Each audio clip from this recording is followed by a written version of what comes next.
Bom, eu coloquei a aula aqui nesse site Kaggle. Para quem não conhece, é um site bem legal de aprendizado de máquinas. Tem várias competições, inclusive algumas por dinheiro, por $100.000, para quem quer o melhor algoritmo de aprendizado de máquina para cada um dos problemas. Mas aqui a gente também tem a opção de criar notebooks para Python ou R. Então, eu decidi criar a aula do R aqui no Kaggle. Aí, deixa eu passar o link para vocês. Eu vou passar aqui no chat, tá? Depois eu passo no grupo também. E aí, se vocês quiserem acessar, só para explicar rapidinho como funciona isso, aí essa aula eu vou passar no notebook, usando o Kaggle. E aí, na quinta-feira, eu vou mudar para o RStudio. E aí, para quinta-feira também, eu vou pedir para vocês já deixarem instalado o RStudio, porque aí, caso alguém tenha alguma dificuldade, dá para vocês podem perguntar para mim na próxima aula. Ok, vocês chegaram a abrir o site aí? Quando vocês abrirem esse site, vocês podem clicar aqui em Edit. Na verdade, não vai ter Edit aqui para vocês, vai ter Copy e Modify, alguma coisa assim. Então, vocês podem... A Marielle, eu não sei se a Marielle tinha caído, eu não sei se ela pegou o link aqui, eu vou passar de novo. Então, se vocês acessando esse site, isso, Copy e Edit. Então, acessando esse site, vocês vão ter esse botão que o Luiz falou aqui, Copy and Edit. No meu está só Edit. Vocês clicam nele e aí ele vai abrir aqui uma janelinha com o notebook. Vocês podem trocar o meu está escuro, né? O de vocês deve estar branco, mas vocês podem trocar o tema aqui, se vocês quiserem. View, Editor Theme, e aí vocês trocam para branco e escuro. Se o tamanho da letra ou... Então, um pouquinho, na verdade, o tamanho da letra. Então, se o tamanho da letra ou o tema tiverem ruins para alguém ler, manda uma mensagem, manda um aviso. Todo mundo conseguiu acessar? Se alguém não conseguiu, avisa.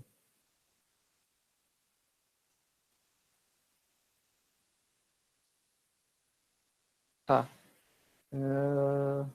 Bom, se todo mundo conseguiu acessar, vocês podem também ver aqui no Settings e mudar a linguagem para R. Tem as duas opções, né? Eu acho que ele vem com a default aqui, eu acho que é o Python, não tenho certeza.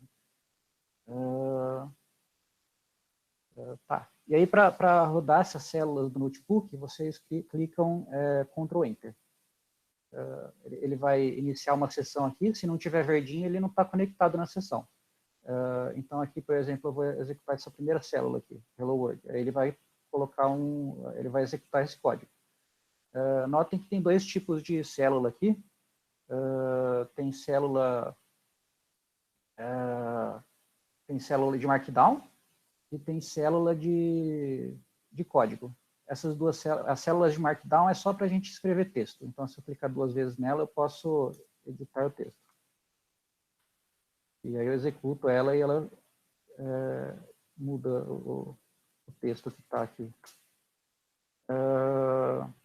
Então, eu vou usar esse esqueminha aqui para passar a aula para passar o básico do R para vocês.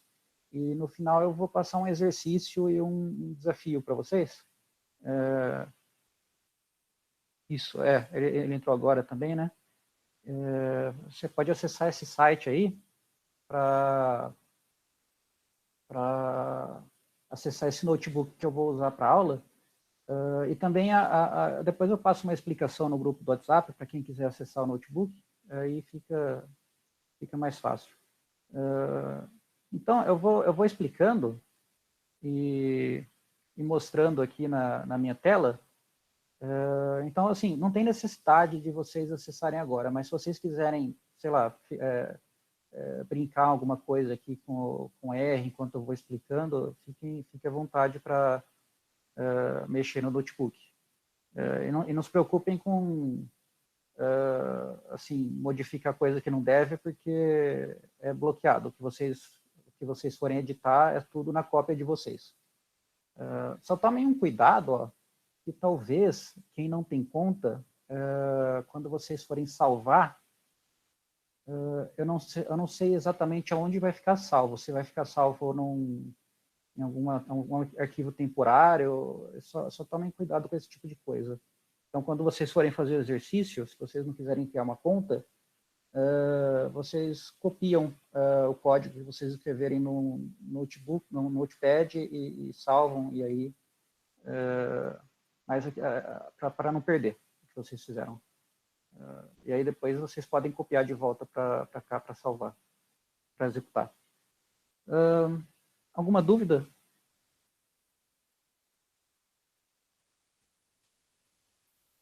Ok. Então, eu vou começar aqui. Começando aqui pelo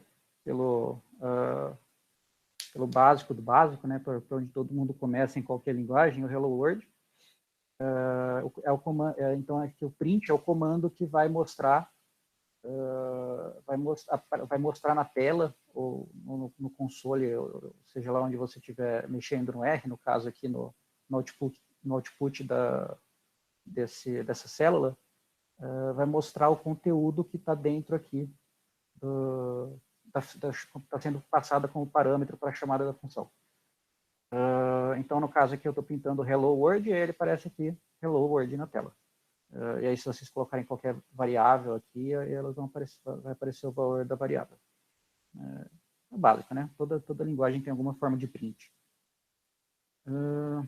Comentários. O comentário no R, no Python também, a gente usa o hashtag.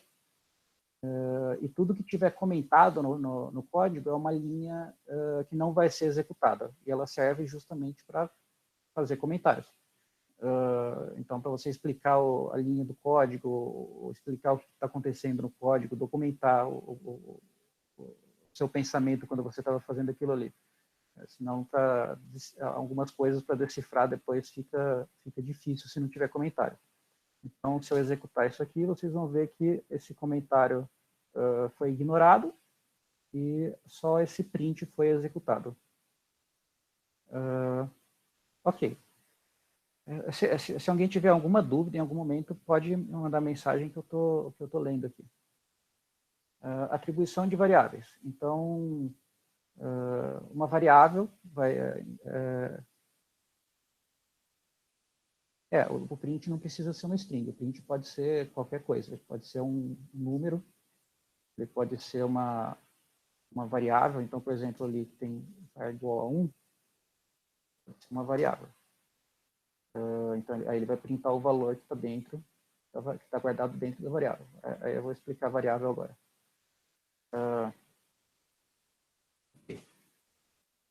Então, variáveis são objetos no R que guardam valores. Em linguagens estáticas, existem vários tipos de variáveis. Ou melhor, no R também existem vários tipos de variáveis, mas você não precisa declarar explicitamente qual o tipo da variável. Então, se vocês estivessem escrevendo em C, por exemplo, para declarar uma variável, imagina que você está criando uma variável chamada var. Você faria int var é igual a 1. Porque aí você diria para o compilador que você está criando uma variável do tipo int, chamada var, e ela tem recebe o valor 1.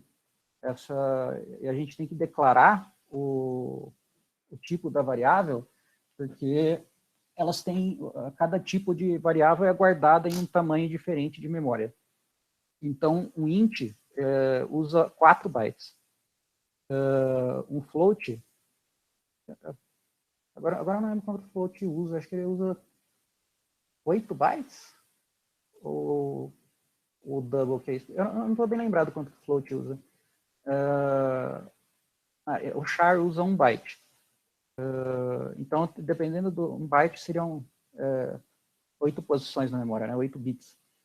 Então, dependendo do tipo de variável, vai mudar o tamanho de memória que você está reservando no seu computador. E por isso, linguagens mais assim, baixo nível, ou seja, mais próximas da máquina, você vai precisar usar essas declarações para dizer para a máquina que você está criando uma variável daquele tamanho específico.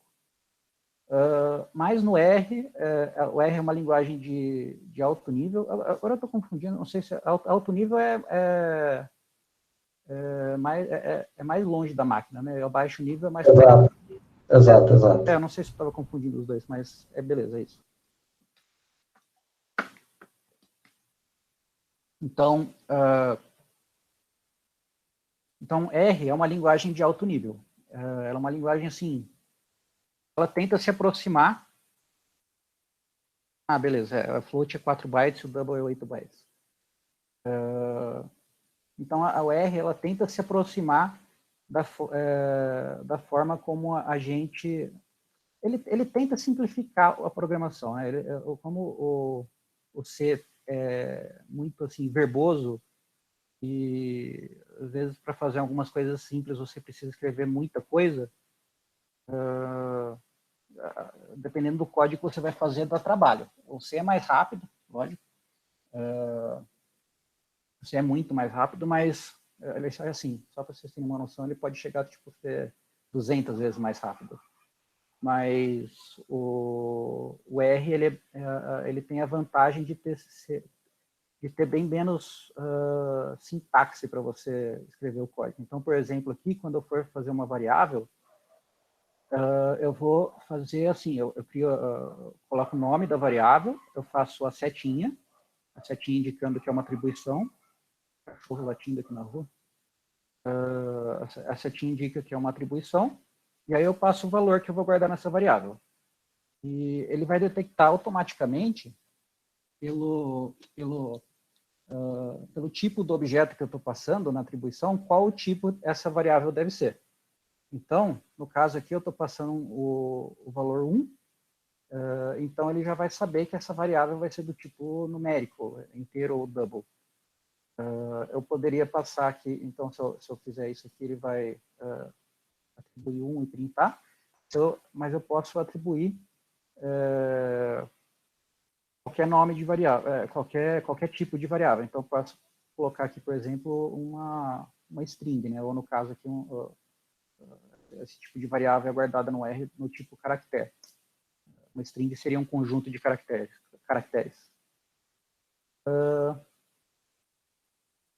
Eu confundi um pouco a explicação. Caractere, em uma linguagem, em outra língua, qualquer linguagem mais baixo nível, seria uma letra.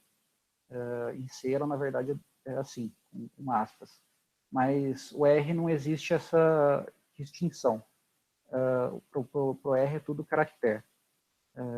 Então, essa variável é do tipo caractere, mas no C, isso daqui seria chamado de string, porque é um conjunto de letras, é um conjunto de caracteres. E aí eu posso, inclusive, mudar o tipo dessa variável sem precisar me preocupar em dar erro, como aconteceria no C. Se eu declarar uma variável inteira no C e colocar um caractere nela, vai dar erro. Então, o R é bem flexível em relação a isso. Inclusive, dá até para guardar funções em variáveis no R. Na verdade, a forma como a gente declara funções no R. Eu vou explicar mais para frente. No R, a gente geralmente usa setinha para fazer atribuições. A gente pode usar o igual também, que é o mais comum na maioria das linguagens, mas não é assim o ideal. O pessoal recomenda usar a setinha, porque é o padrão. Eu não tenho certeza se existe alguma vantagem prática, assim, fora fora a legibilidade de código. Beleza. De novo, qualquer dúvida, podem escrever no chat que eu estou vendo. Ok, tipos básicos de variáveis. Então, vai ser o float, como o Luiz ali falou, ele vai ter... se fosse no C, ele teria 4 bytes. No R, é um pouco diferente. Eu não tenho certeza agora qual o tamanho das variáveis que ele guarda no R, mas é maior. Eu acho que tem tipo uns 40 bytes, alguma coisa assim. Mas eu não tenho certeza desse tamanho.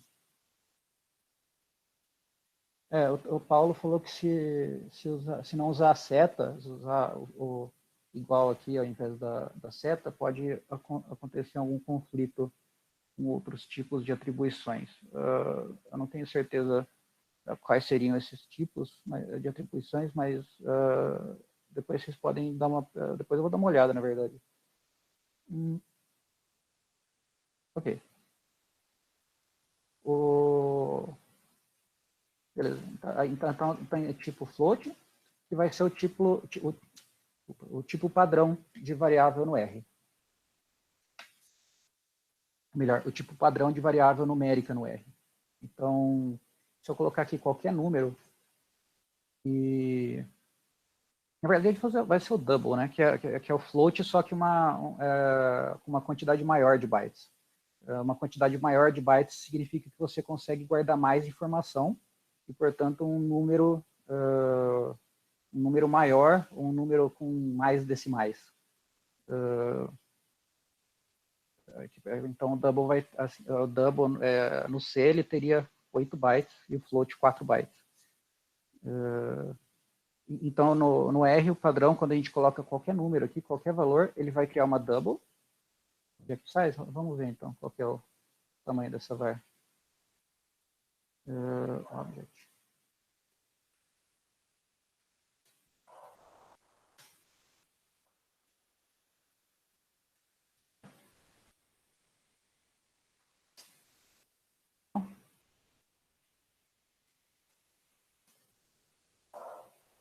Ah, 56 bytes. Então, os tipos de variáveis no R são maiores. Vamos ver um cara que é até maior. Vou escrever aqui qualquer coisa. Ele vai aumentando de tamanho conforme eu vou colocando mais coisas aqui. Então, ele é dinâmico nisso também. Eu não preciso... bom, pelo menos com string. Não sei se acontece se eu colocar um número bem grande aqui. Um número bem grande é 156 bytes. Então...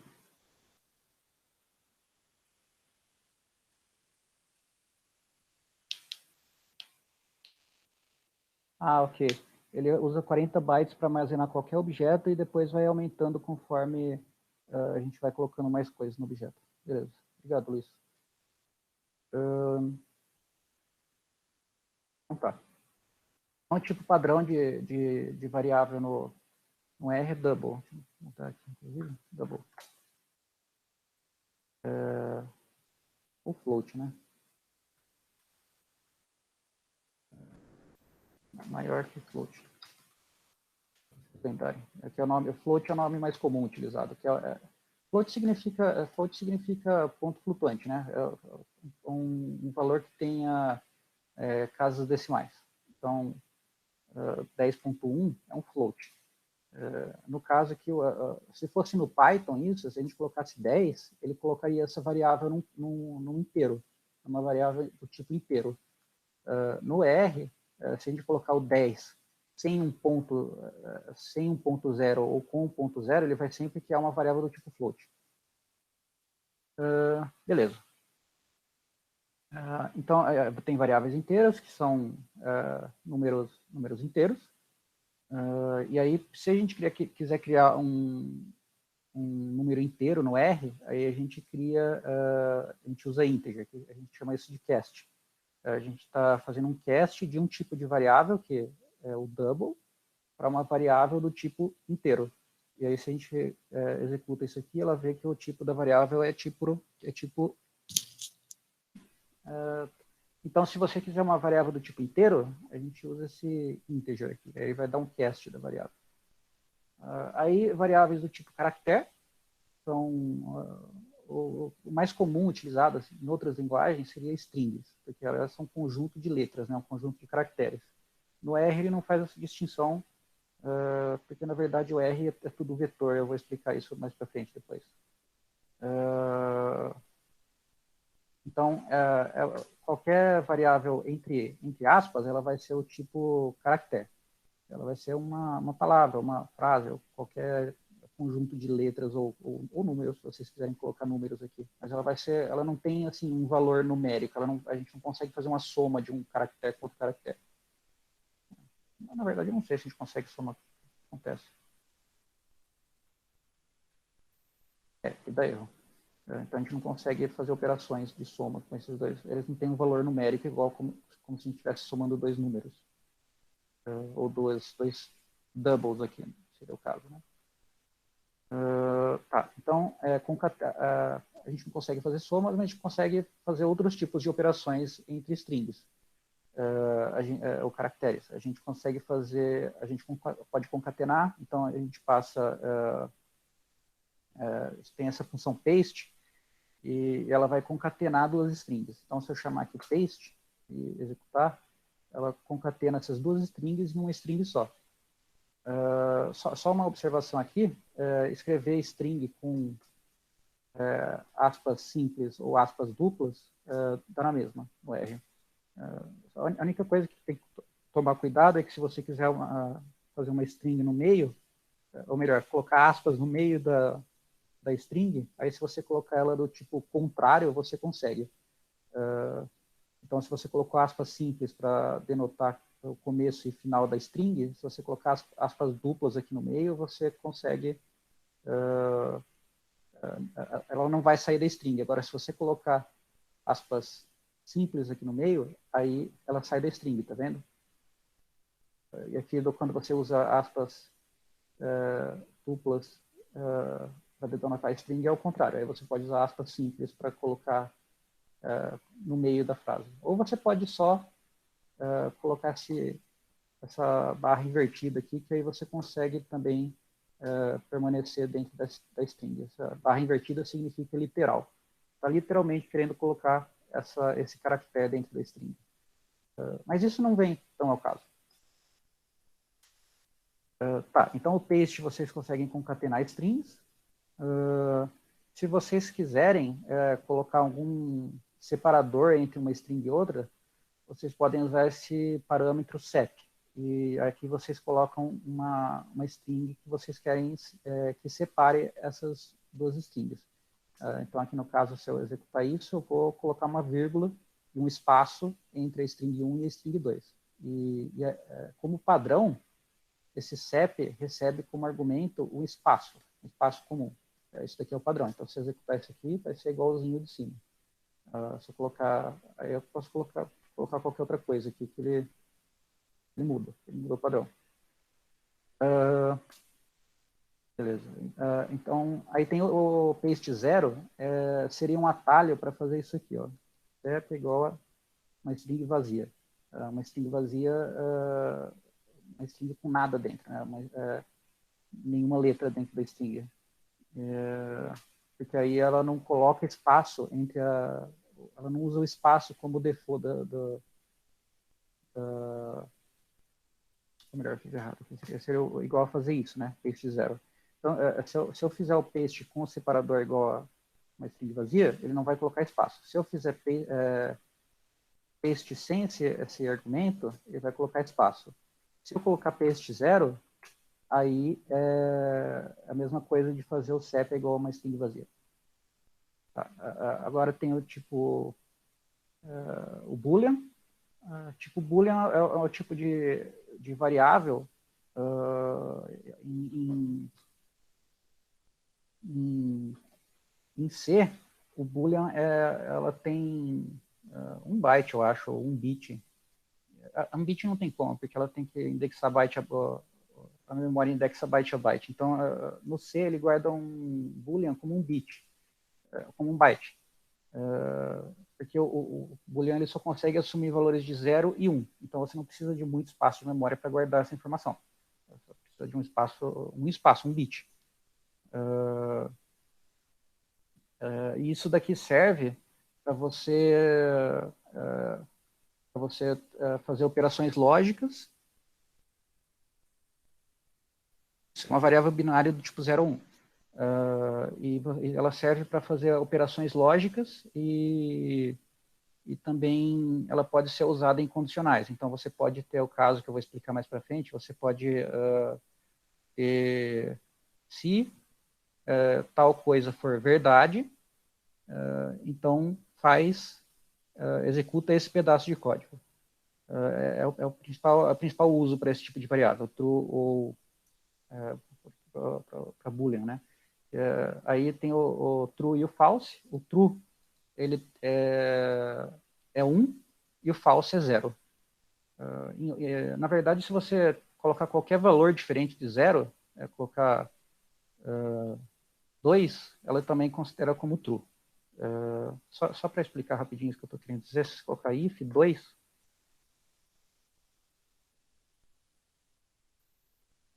ele não aceita isso. Ah, que burro. Não sei se você fizer isso, ele vai colocar aqui que, ou no Python, se você fizer isso, ele vai printar true.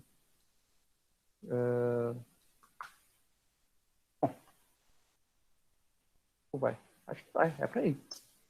Tá, no R, pelo jeito, ele não gosta disso, mas o que eu sei que dá para fazer é você pode somar dois trues. Então, esse T aqui ele é uma sigla para o true.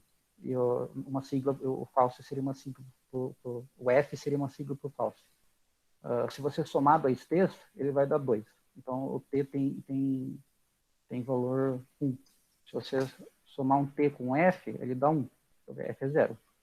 Se somar F com F, ele dá 0.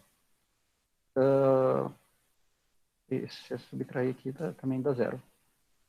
Então, só mostrando aqui que, de fato, o true tem valor 1 e o false tem valor 0. E é assim que ele é guardado na memória também. Teoria, pelo menos. Aí tem aqui mostrando os atalhos aqui, né? Então, T é true, F é false. E aí você pode fazer operações lógicas entre essas duas variáveis. Então, se você fizer aqui T, aí você coloca esse E comercial duplo e T, aí ele vai fazer, se essa condição for true e true, aí ele vai responder true. Então você cumpriu essas duas condições. Então é para isso que serve esse E aqui. Você tem que cumprir as duas condições para que o resultado dessa operação seja true. Se você não cumprir essas duas operações, então se aqui for true e false, então o resultado disso vai ser falso. Mesma coisa se for falso e falso, também vai ser falso o resultado. Ele só vai dar true como resultado se os dois forem verdadeiros. E falso caso contrário. Aqui eu estou mostrando o T mais T, né? E se eu fizer T igual a 1, ele recebe também true. Acho que se eu fizer F igual a 0, também, né? Também. True. É verdade, o parênteses.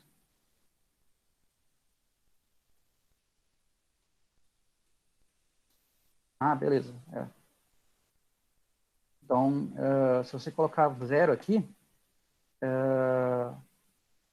eu vou explicar essa condicional depois, mas basicamente tudo que... Se essa condicional aqui for verdadeira, tudo que está dentro desse bloco de código, entre essas duas chaves, vai ser executado. Então, no caso aqui, ele vai executar o print.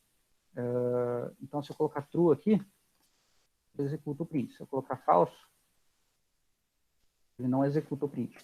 Se eu colocar 0, é a mesma coisa que colocar falso. E se eu colocar 1, ou qualquer valor maior do que 1, ou menor do que 1, ele vai ser sinônimo de true. Então, só é falso quando for 0. O resto é true.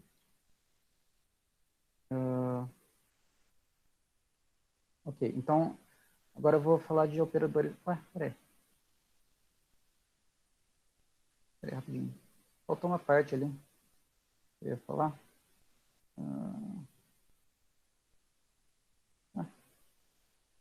Não, eu tinha colocado. Bom,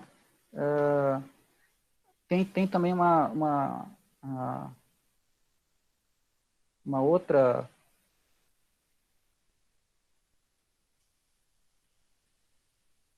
Ah, tá. Não, é que eu só estava. Desculpa, acho que está mais para baixo. Peraí, rapidinho.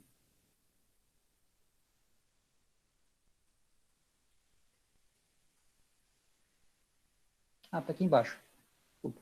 É que eu só estava falando do tipo o tipo Boolean, aí acabei me empolgando. Operadores numéricos. Então, são operadores que vão fazer operações em cima de duas variáveis, ou inteiras, ou double, ou qualquer outro tipo de variável numérica. Então, a gente tem soma, que ela vai somar, multiplicação, que é essa estrelinha aqui, asterisco, a divisão, a barra, o expoente, 2 elevado à terceira, é o chapéuzinho. Se você quiser fazer raiz quadrada, é essa função sqrt, e aí entre parênteses você coloca o valor que você quer tirar a raiz quadrada, então no caso 4, raiz quadrada de 4 seria 2. E caso você queira fazer uma raiz enésima, eu acho que tem alguma função própria para isso, eu não tenho certeza, mas uma das formas a forma que eu geralmente uso é elevar a 1 dividido por n. Então, no caso aqui, eu estou tirando a raiz cúbica de 27. E aí vai dar 3 o resultado. Beleza. Só uma coisa aqui. O parênteses, ele vai funcionar exatamente da mesma forma. Assim, a prioridade do parênteses vai funcionar da mesma forma como na matemática. Então, o expoente aqui tem prioridade sobre a divisão. Então, ele vai ser executado primeiro. Então, se não tivesse esse parênteses aqui, ele faria 27 elevado a 1 dividido por 3. Aí vai dar 9. Não é isso que a gente quer. A gente quer elevar 27 a 1/3. Então, a gente tem que colocar isso entre parênteses. Beleza. Tá, estruturas de dados. Então, o R tem três estruturas de dados que a gente vai usar principalmente, ou 4, tá? Algumas. Uma delas são os vetores, que na verdade é a estrutura de dados principal do R, porque tudo no R é vetor, já vou explicar isso. Quando para você criar um vetor no R, você usa essa função C de concatenação, duas estrelinhas equivalente ao chapéuzinho. Acho que você pode usar duas estrelinhas aqui para elevar também. No Python é duas estrelinhas. No R pode ser ou duas estrelinhas ou chapéuzinho. Ok, vetores. Para você criar um vetor, você usa esse essa função C de concatenar, e aí você vai concatenar esses três valores aqui, essas três variáveis. Variável com valor 1, 2 e 3. Aí você separa elas por vírgula e coloca todo mundo entre parênteses dentro da função C. E aí ele vai criar um vetor. Isso daqui ele está fazendo o print de um vetor. E esse vetor tem as variáveis 1, 2 e 3. Ou melhor, tem os valores 1, 2 e 3. Aí, tudo no R vai ser um vetor. Então, qualquer variável que você criar, então se eu colocar aqui print 1, notem que ele colocou esse umzinho aqui na frente, que ele está mostrando que significa que ele vai começar a exibir esse print a partir do primeiro elemento desse vetor. Se eu colocasse aqui, esse daqui eu estou criando um vetor começando do 1 e indo até o 100. Então, eu criei um vetorzão aqui. E aí você notam que então eu começo aqui do primeiro elemento, e é só para facilitar a visualização, né? Então aqui eu vou ter o 19º elemento, o 37º e assim por diante.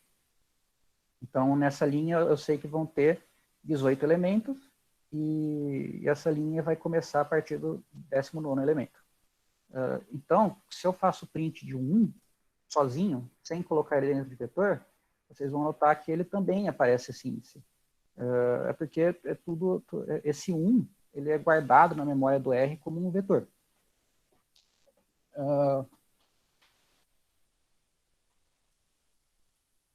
Inclusive o tamanho do objeto, talvez, vamos ver aqui.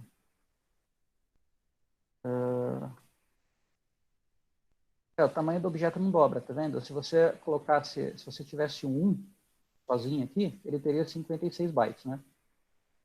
Aí, se você tiver C1, de novo, 56 bytes, porque C1 é a mesma coisa de 1 sozinho. Aí, se você colocar outro valor aqui dentro, ele só vai aumentar 16 bytes. 4 mais 4. 8 bytes, né? 8 bytes, né?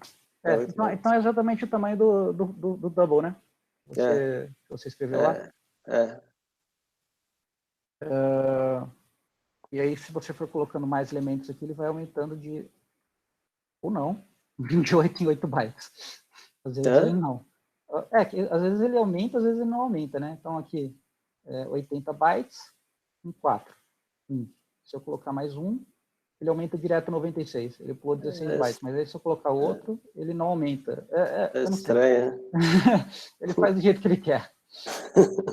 Mas isso é só para mostrar que... Mas talvez assim, no primeiro elemento ele já guarde talvez 2, eu não sei. Porque, assim, teoricamente parece que era 40 bytes e aí ele ia... Mas quando você pôs um elemento, ele já usou 16 bytes a mais dos 40, né?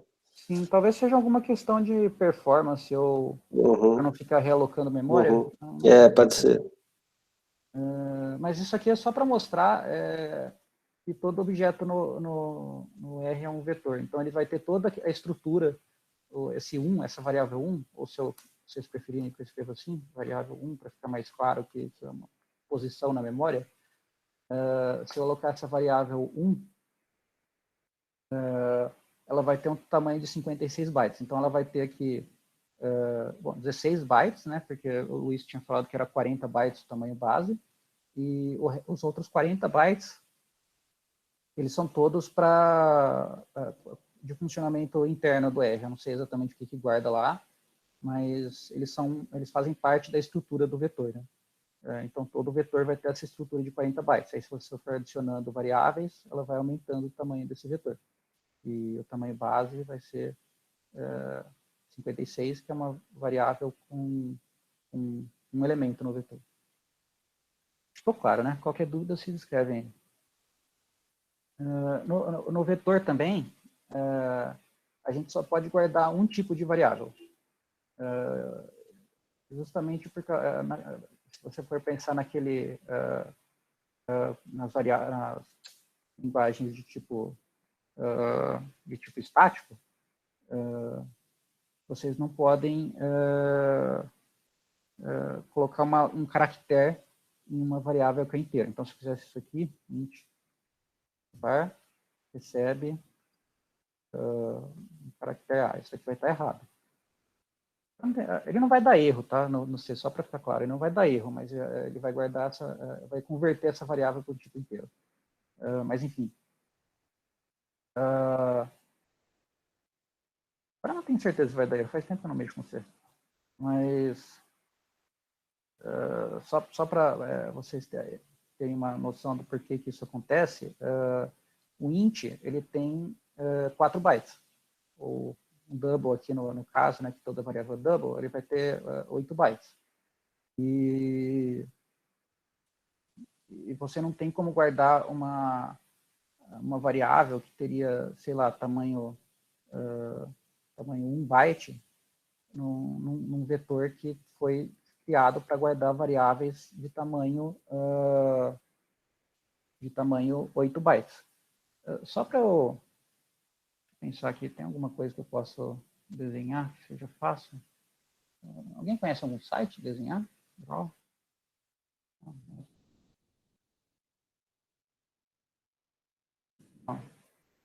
Sério?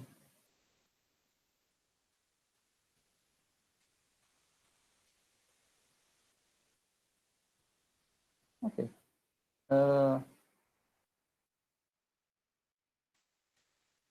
Vou mostrar aqui rapidamente para ilustrar a diferença entre vetores e lista. Lista eu não expliquei ainda, né, mas vou explicar rapidamente. Listas, elas vão fazer vão ter a mesma função do vetor, só que elas vão ter um tipo diferente de estrutura de dados.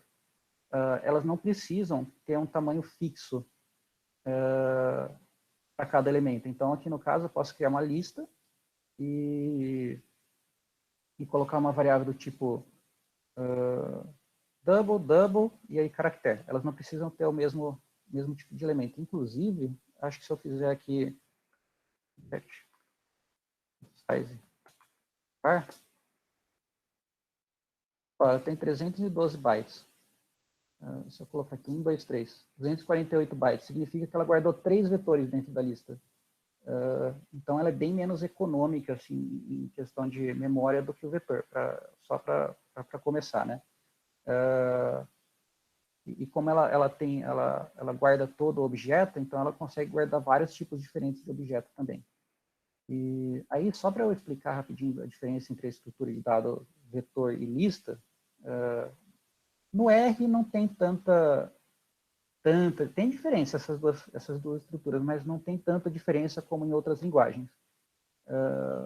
Quando a gente fala lista, melhor, quando a gente fala vetor, a gente geralmente quer dizer um conjunto, um pedaço da memória. Então, tem aqui, imagina que tem aqui o seu pente de memória, e aí você pega e coloca num lugarzinho dele aqui. Nossa, que tipo.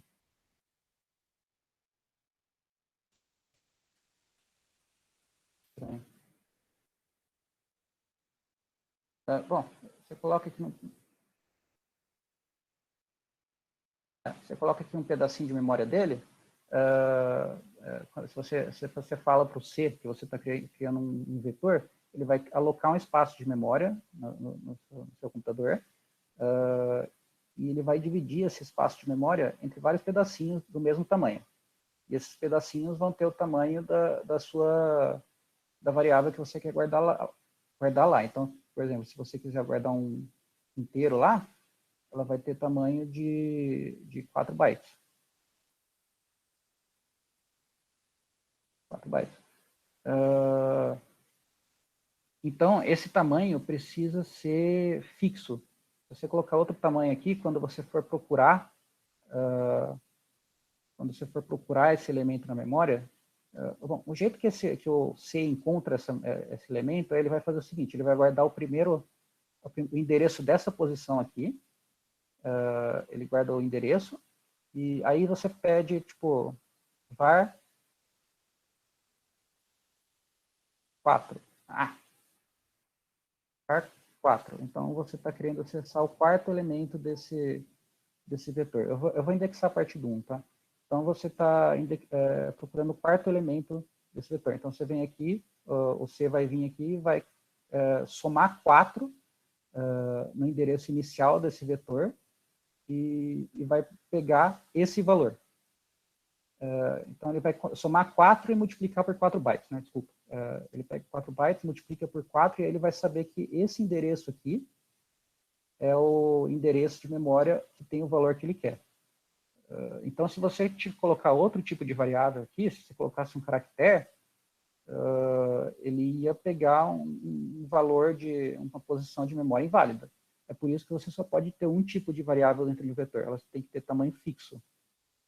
E se você tiver um outro tipo de variável, ela pode estar estruturada de forma diferente ou ter um tamanho diferente de bytes, né? E aí vai dar problema. A lista é diferente. A lista vai funcionar o seguinte: ele vai criar um pedaço de memória no seu computador, da mesma forma que... Deixa eu fazer aqui dentro, vai.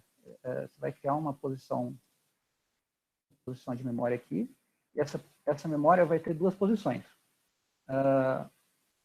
Essa primeira posição vai guardar o valor que você está guardando nessa posição do vetor.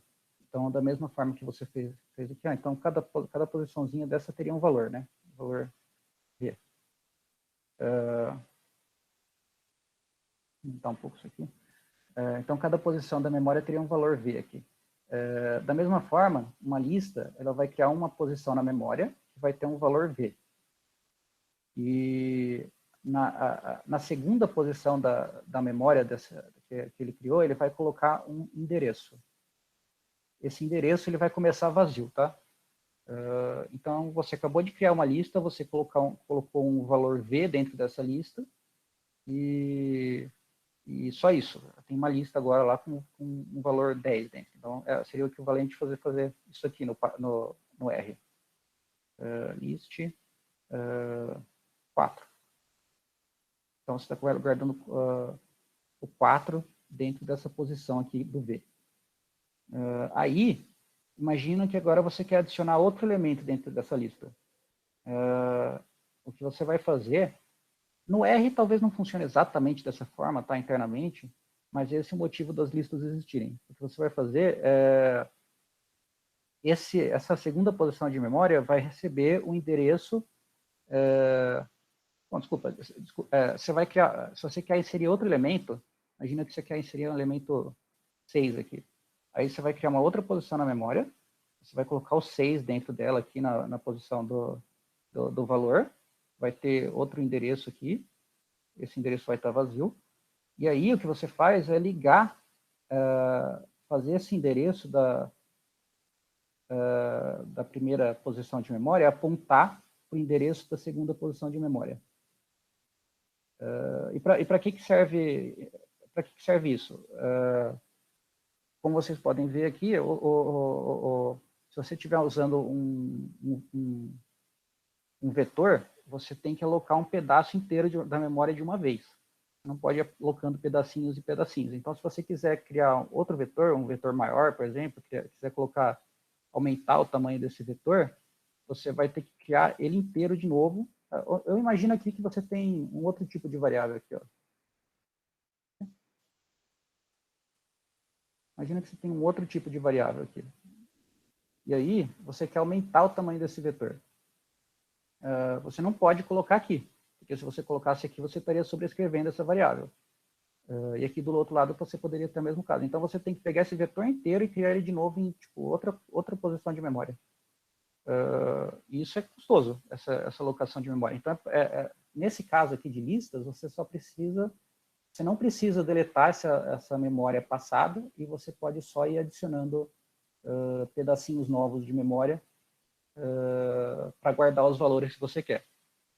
O problema disso é que não é tão eficiente. Na verdade, é um problema e uma vantagem ao mesmo tempo, porque ela não vai ser tão eficiente, porque imagina que você tem várias posições na sua lista. Então, aqui, e aí você tem outro pedacinho de lista aqui, e aí você vai aumentando essa lista.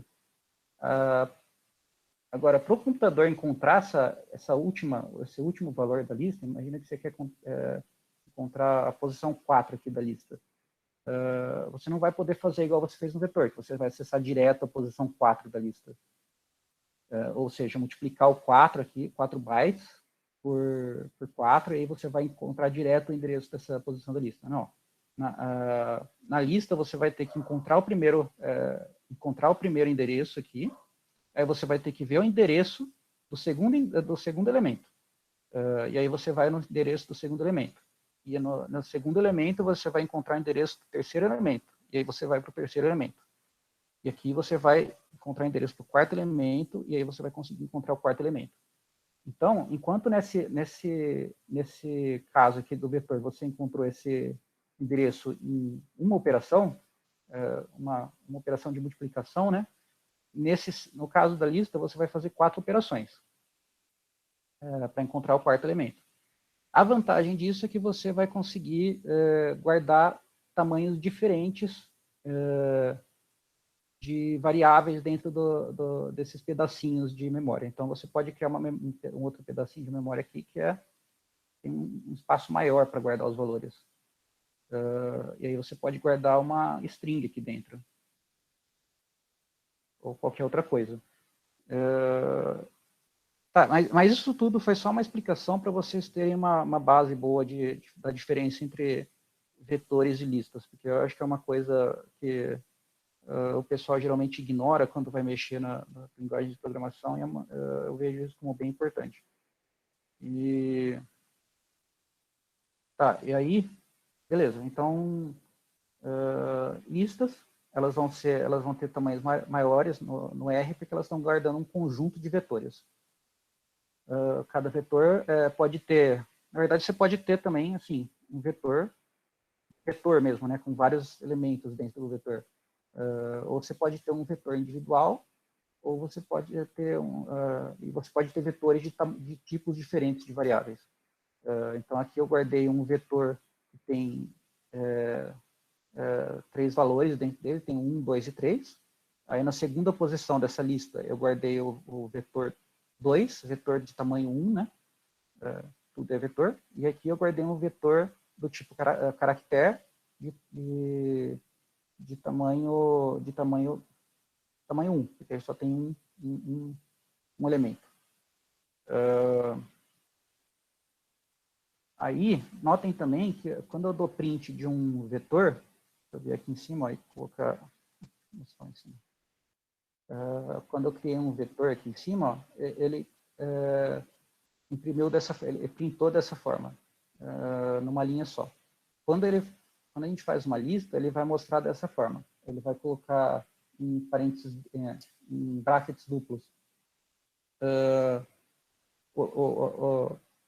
a posição desse elemento na lista, e aí vai mostrar o que tem dentro dessa lista, qual o vetor que tem dentro dessa lista, né? Porque tudo que vai estar na lista vai ser um vetor de algum tipo. No caso aqui, tem um vetor numérico que vai guardar 1, 2, 3, um vetor double. E aqui também vai ter um vetor double na posição 2 da lista, vai guardar o elemento 2. E lembra que esse primeiro valorzinho aqui é a quantidade é a partir de qual elemento esse vetor está começando. Então, eu estou começando essa linha a partir do elemento, do primeiro elemento, que é primeiro. De novo, a mesma coisa aqui, eu estou começando essa linha a partir do primeiro elemento. E a mesma coisa aqui, eu estou começando essa linha a partir do primeiro elemento na posição 3 da lista. Então, só explicando isso aqui, porque é um pouco confuso essa anotação aqui do R. O que é isso aqui? Eu coloquei um objeto. Ok. Vou tirar isso aqui. Deixar, vai. Tamanho de lista é maior que de vetores. Beleza. Aí, aqui de novo eu tô... também você pode nomear listas e vetores no R. Então, começando ali pelos vetores, rapidinho, que eu pulei essa parte. Eu pulei essa outra parte aqui também, rapidinho. Aqui não tem. Se você colocar se você tentar colocar uma string, um caractere dentro de um vetor que já tem valores numéricos, ou melhor, se você tentar concatenar vetores numéricos, ou vetores do tipo double, e junto com um vetor do tipo caractere, vocês vão... o R converte automaticamente tudo em string, porque o vetor não pode ter mais de um tipo de variável, eles têm que ser todos do mesmo tipo.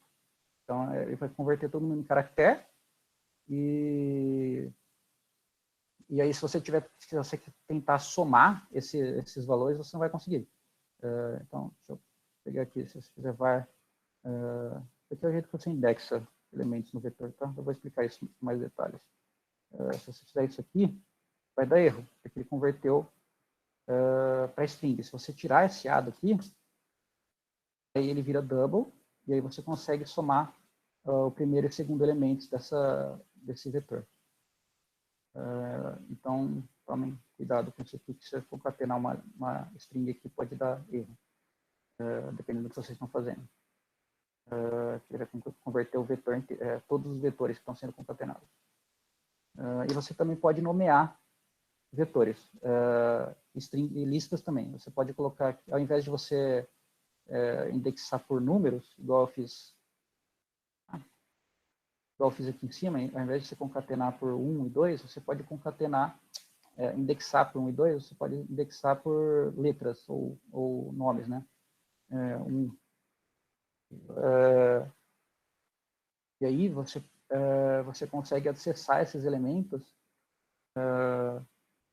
indexando dessa forma. Você pode colocar o nome do seu vetor, var, e colocar o nome que você usou para indexar. Então, no caso aqui, eu guardei o valor 1 na posição 1 do vetor.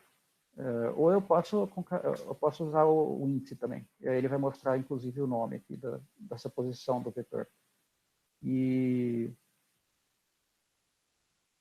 o mesmo pode ser feito para listas, mas de uma forma um pouco diferente. Inclusive, vocês não precisam concatenar. Ó, no caso aqui, eu dei o nome 1 para a primeira posição do vetor, nome B para a segunda posição, e eu não dei nome nenhum para a terceira posição.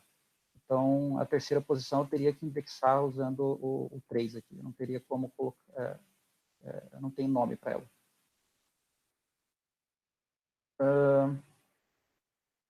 Ok. E aí, como eu estava falando, estava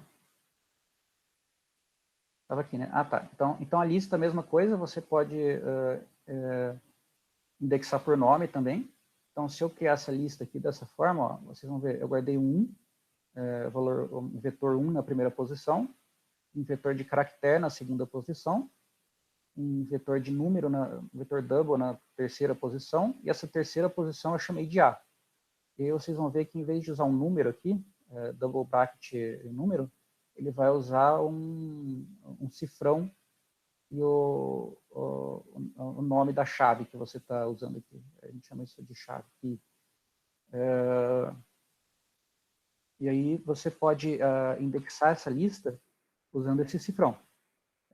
E então, se fizer var A, ela vai aparecer aqui 3, que é o elemento que tem dentro da posição A dessa lista. Você também pode fazer da mesma forma que você faz no vetor e colocar aqui var A.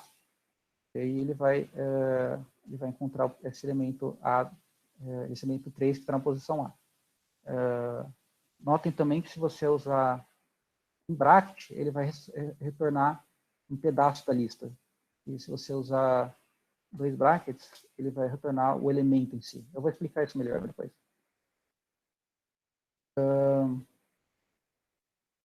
Então, você pode... lista é zona, né? Você pode fazer o que você quiser aqui dentro. Jogar o que você quiser. Joga função, joga o R inteiro aqui dentro que ele vai colocar aqui. E aí você pode transformar listas em vetor usando essa função unlist. Então, se eu executar isso aqui, ele pegou essa coisa inteira que eu tinha criado aqui em cima e transformou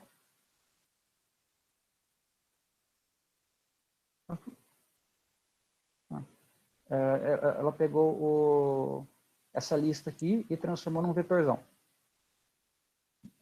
Então, aqui ela pegou a posição A, ela manteve os nomes, né? Então vai ter a posição A do vetor, posição B, a posição C1, C2 e C3, porque aí ele pegou o nome aqui dessa posição e para ele conseguir nomear, ele concatenou, né? Concatenou o nome dessa posição com o valor que ela tinha.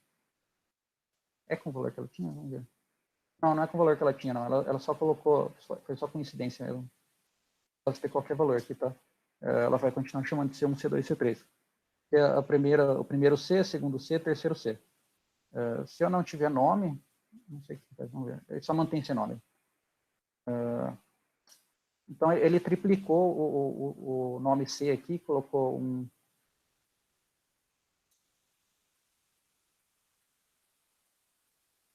ela vai reduzir a lista para um vetor, né? Então, se você tem uma lista e você fizer unlist, ela vai transformar essa lista num tipo de variável vetor. E notem aqui também que aqui eu tenho uma lista dentro de uma lista, né? Então, se vocês verem aqui em cima, ó, eu coloquei uma lista dentro de uma lista. Deixa eu copiar, na verdade, isso aqui. Mas, nossa, esquece, como usando. Então, notem aqui em cima que eu tenho uma lista dentro de uma lista, né? Então, eu tenho aqui eu tenho uma lista A, não, pera, eu tenho uma lista B dentro do elemento, peraí que agora eu buguei aqui. Eu tenho uma lista com duas posições, 1 e 2, dentro da posição B da lista que foi colocada na variável var. Então, essa coisa aqui é uma lista, né? Uma lista que está dentro da lista. E se eu dou um list dessa forma, ele vai pegar e ele vai transformar tudo em vetor. Então, ele vai pegar isso aqui, pegaria essa lista aqui também e transformaria num vetor. Então, é recursivo. Ele vai pegar, ele vai fazer o primeiro nível, ou melhor, ele vai começar do último nível aqui, vai dar um list nisso, aí ele vai pegar esse outro nível. Não, pera. Desculpa, é o contrário. Ele vai começar do último nível, vai transformar isso daqui num vetor, então essa lista aqui viraria um vetor, e ele transformaria isso aqui também num vetor. É isso que um list faz.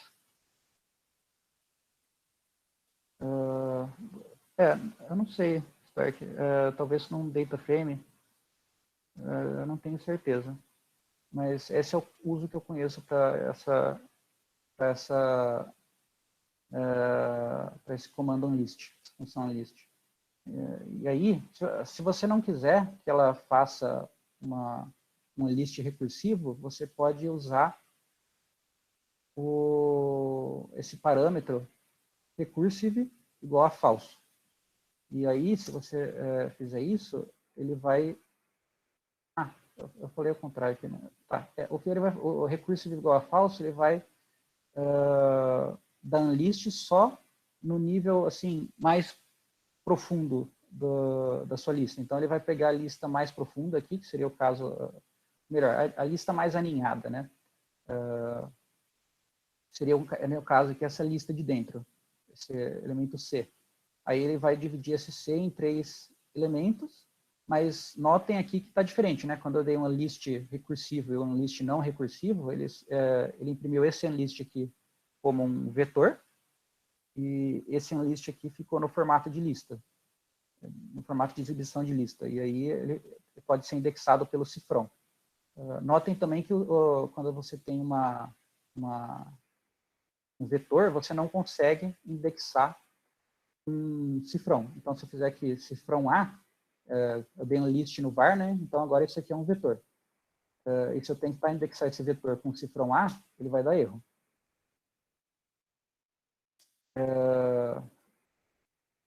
Se eu fizer aqui, agora, no recursivo, e tentar acessar com cifrão A, aí ele consegue acessar o primeiro elemento da lista. Porque ela continua sendo uma lista, né? A gente só fez o unlist do elemento mais interno da lista. Esse C aqui. Tá, acho que ficou claro, né? Qualquer coisa vocês perguntam aí.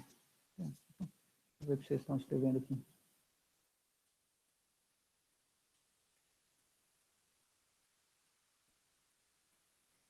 Tá. Um list é mais usado no caso de listas mesmo. Tanto que está no próprio nome, né? Você pode concatenar também, ou melhor, você pode usar essa função C para concatenar listas também. Então, além de concatenar vetores, né, que seria esse caso aqui, se você concatenasse 2 vetores, eles criariam um vetorzão, com todos os elementos desses 2 vetores juntos. Agora, se você quiser, você pode usar o C para concatenar listas. E aí você vai criar uma lista e uma lista de vetores, no caso aqui, né? Cada vetor vai ser um único valor e vai ter 6 elementos nessa lista. Aí, se você fizer isso aqui, ó, se você tentar concatenar uma lista com um vetor, aí ele vai transformar tudo em lista. E aí, então, ele colocou, na verdade, ele transformou esse vetor que estava em B em uma lista e juntou as duas listas. Aí ele tem uma lista de 6 posições. E cada posição vai ter um vetor de um elemento. Se não ficou clara essa diferença entre vetor e lista, vocês me avisam que eu tento explicar melhor.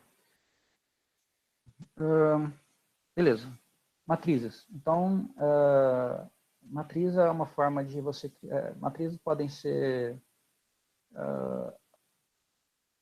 acho que só tem matriz...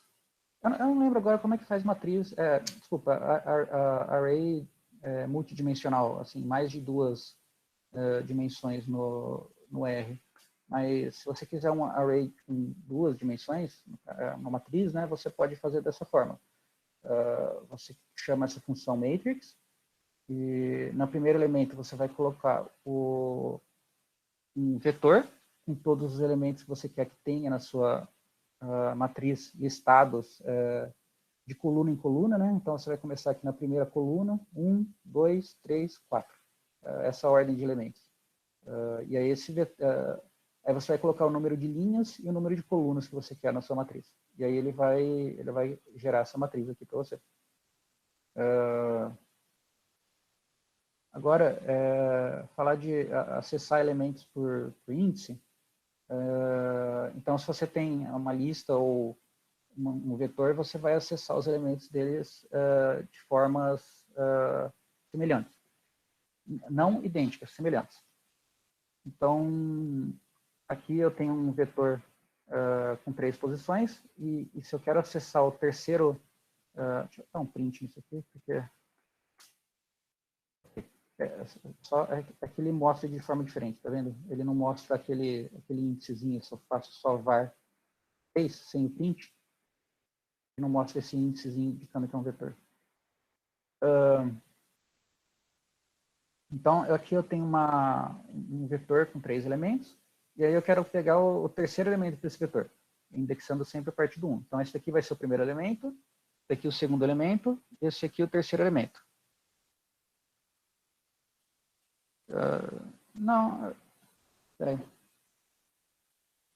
Não, lista não é um vetor genérico. Ela é genérica no sentido de você poder guardar qualquer coisa. Mas, assim, vocês viram que ela é bem diferente. Nessa explicação que eu dei aqui, vocês viram que as duas funcionam de formas bem diferentes, né? Uma vai ser, assim, estática, a outra vai ser uma estrutura de dados mesmo. Um tipo de estrutura para você guardar informação. Tem outros tipos de estruturas que são parecidas com listas, que podem ser mais eficientes. Por exemplo, árvore binária. A árvore binária vai ser assim, da mesma forma que você fez na lista aqui, só que ao invés de você ter um endereço, você pode ter, pode ter 2 endereços. Então aqui E1 e 2. Aí vocês imaginam que isso aqui é um 1 e 2, tá? E aqui o seu valor.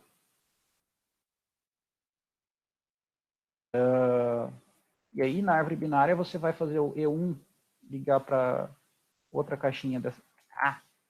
Outra caixinha dessa aqui. E o E2 vai ligar em outra caixinha.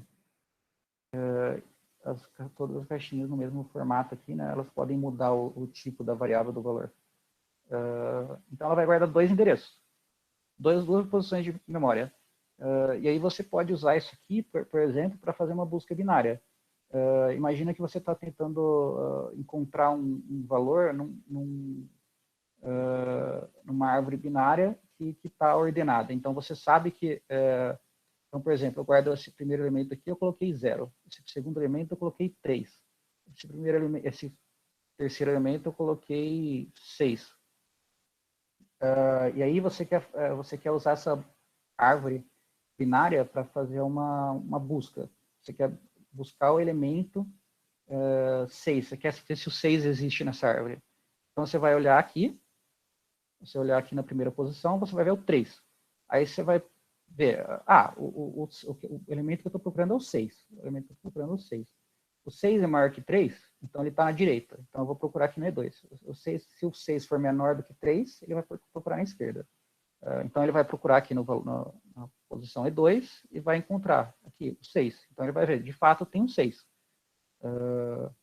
Pode ser também que você tenha, ao invés de só um valor aqui, você tenha tipo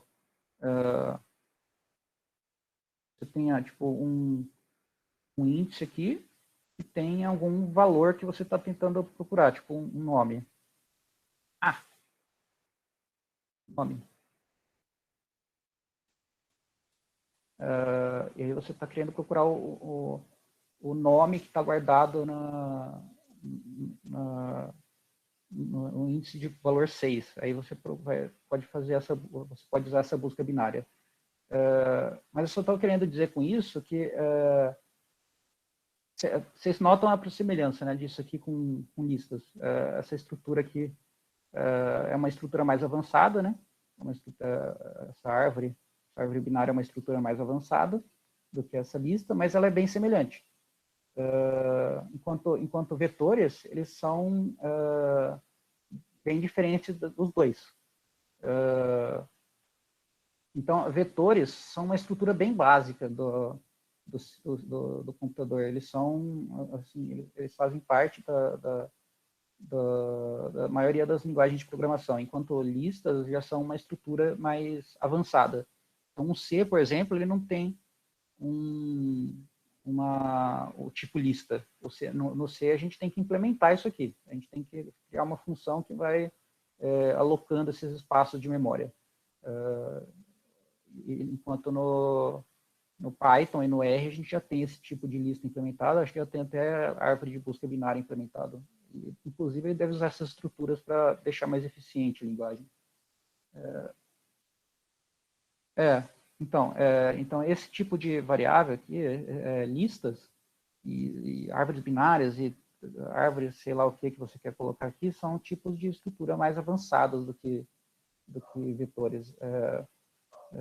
Elas permitem que você guarde tipos diferentes de dados, mas assim, no sentido de que você pode guardar tipos diferentes de variáveis dentro da lista, enquanto no vetor é sempre o mesmo tipo de lista, aí sim, aí é de fato um vetor genérico, nesse sentido específico. Beleza. Tá. Isso. Tá, onde que eu estava aqui? Tá, acessando os elementos aqui. Então, como eu disse, você consegue acessar os elementos indexando aqui. Não confundam esse 3 aqui com o valor do elemento 3. Tá? Isso aqui pode ser qualquer valor. Pode ser aleatório. Se acessar o terceiro elemento, ele vai buscar aqui o terceiro elemento desse vetor. Então, aquela forma que eu disse, né? Ele vai pegar o endereço aqui do primeiro elemento, multiplicar pelo tamanho da variável e vai encontrar a posição que está esse elemento e vai te mostrar o elemento. E aí você faz isso usando esse bracket simples. Se você quiser indexar uma lista, aí você tem que usar, dependendo da quantidade de brackets que você usar, ele vai te retornar uma coisa diferente. Se você usar um bracket, você está dizendo para ele, me retorna uma sublista na posição 1.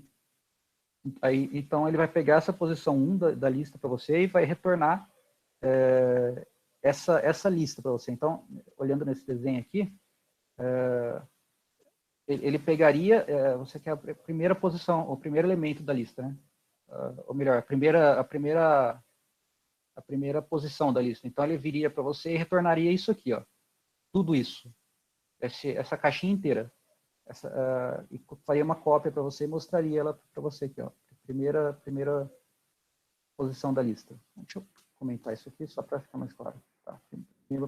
Bruno, oi. Só para ficar talvez um pouquinho mais claro, põe nessa lista um vetor nomeado, tipo põe C abre o C, daí põe A igual a 1, B igual a 3, sei lá, naquela lista ali em cima. Porque daí fica mais claro, acho. Não. Põe um C no primeiro, antes do A, abre um vetor com o primeiro elemento chamando A. Ah, desculpa. Isso? Não exatamente. Escreve no chat. Tá. Então seria, peraí. Peraí, põe assim, list, C, A igual a 1, B igual a 2. Aí põe 2 e, sei lá, qualquer outro valor. Vê se fica mais... E daí chama o primeiro elemento. Aqui, né? Isso. Ok.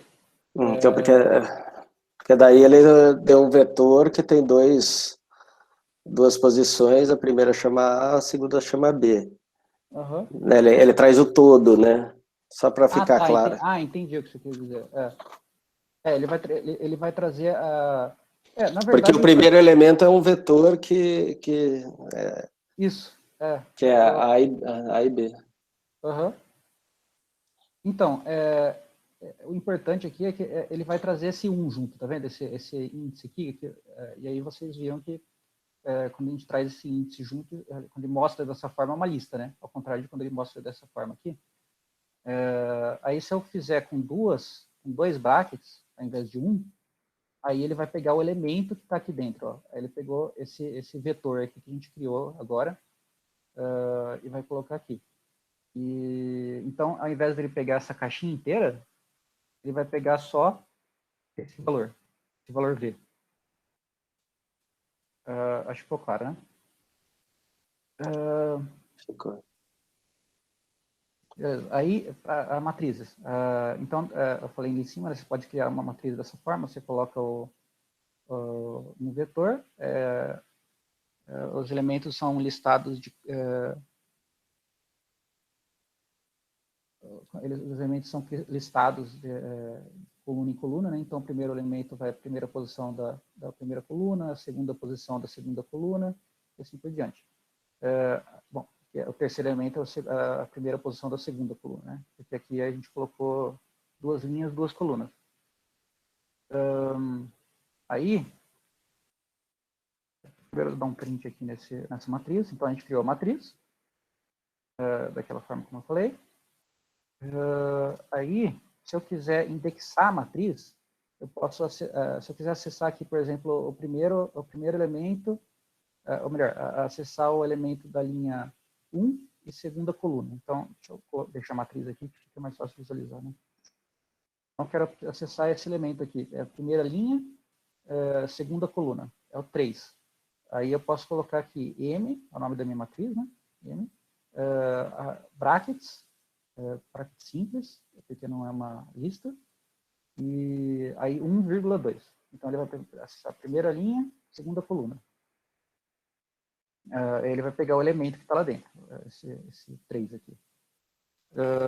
Aí eu posso indexar de uma outra forma também, não é assim tão amigável assim, para visualizar isso, mas ela tem seus usos, né? Ao invés de você usar 1, 2, você pode indexar ela como se fosse um vetor. E a forma como isso funciona ele vai pegar o terceiro elemento indo de vetor, indo de coluna em coluna. Então, eu vou ter primeiro elemento, segundo elemento, terceiro elemento e quarto elemento. Então, aqui eu peguei o elemento 3. Desculpa, eu peguei o elemento 3 e ele retornou o valor 3 que estava nessa posição. Aí a continha aqui, né? Linha 2, 2 mais 1, você passou aqui 2 linhas, mais uma... Acho que eu escrevi errado isso aqui. Estou confuso. Deixa eu apagar isso aqui. Acho que deu para entender o que eu quis dizer, né? Vai ser só o terceiro elemento desse vetor aqui, ó. Desse vetor que a gente usou para criar. Vai aqui, 1, 2, 3. Vai pegar esse elemento. mesma coisa. Beleza. Aí, como eu falei, você também pode acessar elementos por chave, né? Se você criar um vetor aqui com chaves ao invés de índice, quer dizer, vai ter o índice também, né? Mas você pode acessar eles aqui, var A. E aí você usa esse brackets duplo. Eu não lembrava que acontecia isso. Se você usar o bracket simples, ele vai retornar o vetor nomeado. Se você usar o brackets duplo, ele vai retornar só o elemento que está dentro desse vetor.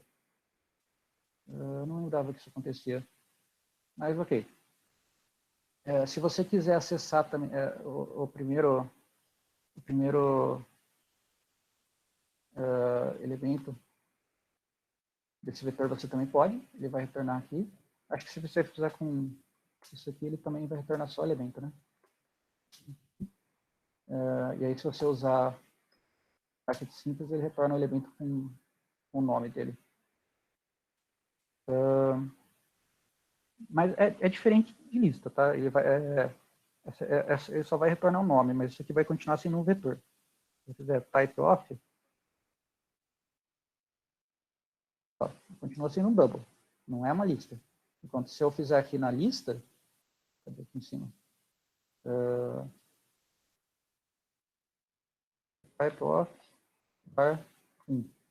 Então, tipo do primeiro elemento dessa lista. Melhor, tipo da sublista localizada nessa posição dessa lista. E aí ele vai mostrar list. Lista não tem tipo, né? Lista é uma lista. Lista do tipo lista. Enfim. Então, tá. Então, se eu faço double brackets aqui, ele tira o nome do vetor, mas ele continua sendo um vetor, tanto com brackets duplo quanto com brackets simples. Nossa, já está 9 horas, já é 9 horas já. Acho que vou precisar de mais aulas para terminar isso aqui. Aí ficou faltando aqui, só para vocês terem uma noção do que eu ia falar, faltando slicing é um tipo de indexação, remoção de elementos de vetores listas, acho que só lista nesse caso aqui. Fatores, que é um outro tipo de variável tipo lista, tipo vetor, só que é um outro esquema aqui. Data frames, que são parecidos com matrizes. É uma mistura de matriz com lista. Tá? É uma lista para matrizes, basicamente. Não exatamente, mas eu vou explicar na próxima aula. Algumas operações com data frames, alguns comandos importantes do R. Aí eu ia começar aqui com condicionais, né? If, else, loops. E aí eu ia passar loops e funções, e aí eu ia passar um exercício aqui no final, um desafio. Vocês podem olhar também, que eu passei o link, né, para vocês no chat, vocês podem olhar se vocês quiserem. Mas aí a semana que vem não, quinta-feira eu termino isso aqui então.